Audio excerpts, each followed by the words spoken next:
This is Lesson 16, Part 4, and we'll be finishing up our study of dotted note values. We're going to take a few moments today to review our staff and our clef signs. And the staff consists of 5 lines that we count from the bottom to the top, 1, 2, 3, 4, 5, and 4 spaces, 1, 2, 3, 4. We can write a quarter note on line 3. That would be a filled in note head. And then we would put a stem on the left side going down. We can write a half note on space 2. The stem would go up on the right, and that's an open note head. We can draw a whole note on line 1, which is just our open note head. That's our longest note value. And we can draw an 8th note in space 4. A filled-in note head with a stem going down on the left and a flag going up on the right. We can draw a whole rest, which would hang from line 4 like a heavy hat. That would be equivalent to the duration of a whole note, but would be a silence. And then we can draw a half rest, which would sit like a light hat on line 3. We can draw a quarter rest, which would be sort of like a sideways Z with a tail. And we can draw an 8th rest, which would be like a swoopy 7. We learned about the treble clef.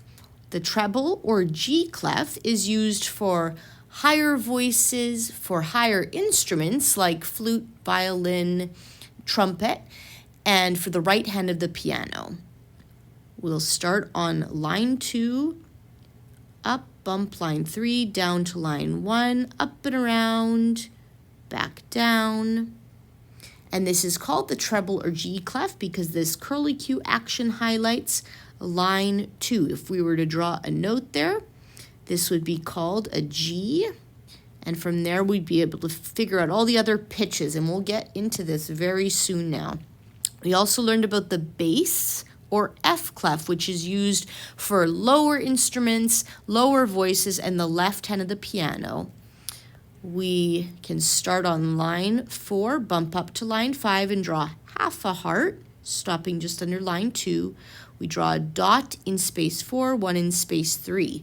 These dots all highlight line 4 because if we were to draw a note head there, it would be an F, and from there we'll be able to decode all the other pitches on and above and below this staff. The time signature is chosen by the composer and will be found at the leftmost side of the staff to the right of the clef and other important decoding information.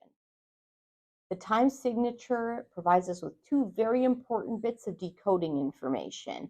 The top number will tell us how many beats there will be in each measure, and the bottom number tells us what kind of note value will get 1 beat, or which note value will be our pulse or beat note. We're going to continue practicing together using Rhythm Workshop by Sally Albrecht. We're on exercise 6 in the 4/4 section, example 1. So we have, again, 4/4 time signature. So the top number tells us there are 4 beats per measure. The bottom number tells us, the denominator of a fraction, we can think of it as, that a quarter note equals 1 beat. So that is our beat or pulse note. That means that a quarter note or quarter rest will be given 1 beat. A half note or half rest will be held for 2 beats. 4 beats for a whole note or whole rest. Half a beat for an 8th note or 8th rest. We'll say do for quarter notes, do held for 2 beats for the half notes, and the rest will just be silent. Metronome at 80, put the beat into our hands. 1, 2, ready, clap. 1, 2, ready, speak. Do, do. Do, do. Do, do. Do, do. Do. Do, do, do. Do, do, do, do. Notice that the pulse continues through all rests. Continuing with example 2, metronome still at 80. 1, 2, ready, clap. 1, 2, ready, speak. Do, do, do, do, do, do, do, do, do, do. Do, do, do, do, do, do, do, do, do. Moving to exercise 10 in the 4-4 section. We're still in 4-4 time. We're going to start at example 3. So we're not going to redo the pyramid, but I will point out that we have both quarter notes and eighth notes in this example, along with quarter rests. So the quarter notes, since that's our pulse note, will be do, and the eighth notes are our half beat notes. So we're going to say do day for them. Setting the metronome at 70 beats per minute and putting that beat in our hands.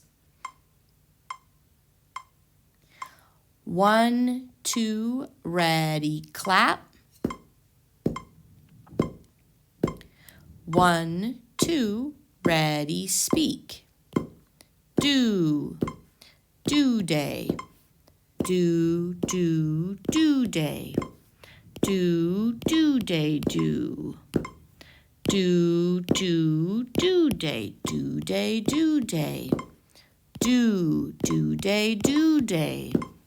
Do, do day, do. Do day, do. Do, do day, do day, do. Finishing up with example 4, metronome still at 70. Put that beat into our hands. Ready, clap.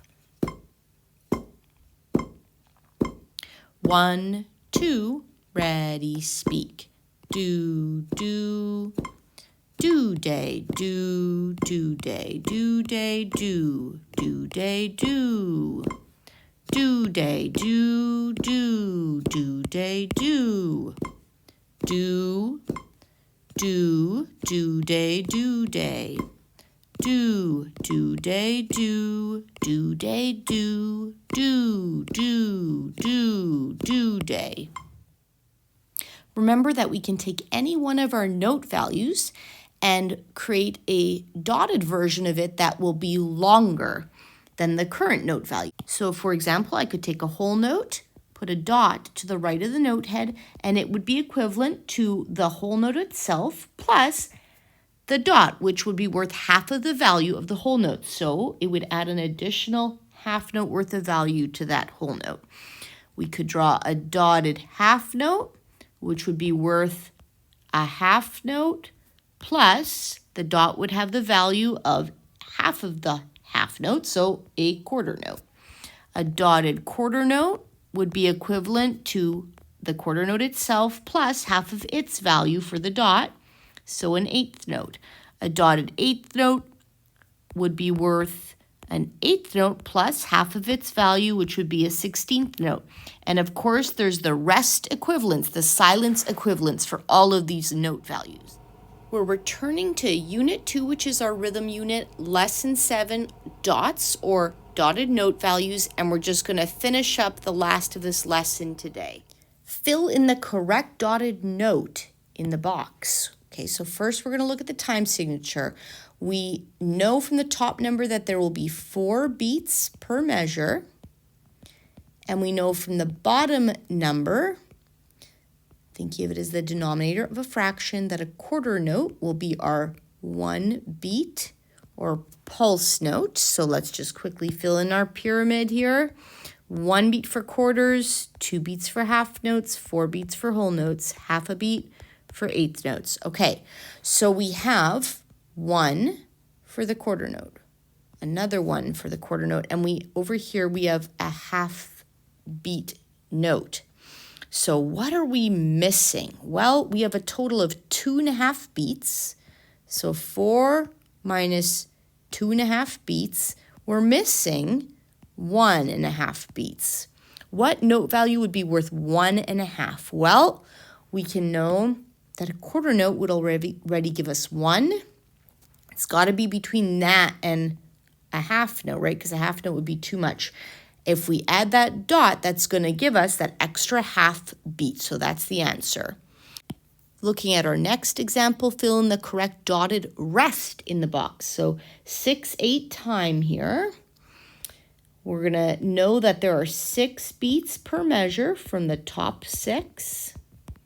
The bottom 8, think of it as the denominator of a fraction, tells us that an 8th note equals 1 beat. That is our beat or pulse note. So we can know that 8th notes in rest will be given 1 beat. Quarter notes will be given 2 beats. Half notes will be given 4 beats. And whole notes will get 8 beats. So we're turning to do our math here. Our quarter note will be receiving 2 beats and 1 beat for our 8th note here. So we need a rest equivalent. Well, we have 3 so far, 3 beats, and we are going to obviously need another 3 over here. So it's got to be between our quarter note and our half note, or our quarter rest and our half rest. Well, I think, again, if we take our quarter rest, that Z with a swoop, and we add a dot to it, we're going to have our total of 3 beats. 2 beats for the quarter rest and half of that, so 1 beat for its dot. Place bar lines in the correct places on this staff. So again, we need to look at our time signature. We know that there should be 3 beats per measure because of the top 3. And the bottom number, the 4, tells us what kind of note gets a beat. So in this case, denominator of a fraction again, we can know that a quarter note is our beat or pulse note. We can go ahead and just assign beats to our note and rest value pyramid. So 1 beat per quarter note and quarter rest, 2 beats for half notes and half rest, 4 beats for whole notes and whole rest, and half a beat for each 8th note and 8th rest. So now we'll put in our measure lines. So we have a total of 2 beats for our half note plus half of that value for its dot. So 1, that's it. That's the whole measure, 3 beats total. Now we have 1 for the quarter note, 1 for the quarter rest, and 1 for the quarter note. That's a total of 3 as well. So we're done with that measure. We have 1 beat now for this quarter note and half of that for the dot. So half a beat. We have another half beat for this 8th note. So this is already 2 now. And then 1 more for this quarter note, so that's a total of 3. We're done with that measure. Then we have 2 beats for this half note, 1 beat for this quarter note. That's the end of that measure. In the staff below, circle the measure which has too many beats. Okay, so again, look at our time signature, 2/4 time. The top number tells us there should be 2 beats per measure. The bottom number tells us that a quarter note will be our beat note, so we don't need to redo our pyramid because we still have a quarter note as our beat note. Let's just do the math here. So a quarter note, 1 beat, another quarter note, 1 beat, bar line. Yep, 2 beats. Great. Here we have a half note, which is 2 beats. That should be the end of the measure, but it's not. We have a dot added. Well, that adds 1 more beat to that note. So that's actually too many. So we're going to go ahead and circle that. Let's just finish out this example. 1 beat for the quarter note, 1 beat for the quarter note. So we're at 2 again. We're good to go. Next measure, 1 beat for the quarter note plus a half a beat for each of these 8th notes, which together then, beamed together, are worth 1. Total of 2 for that measure as well.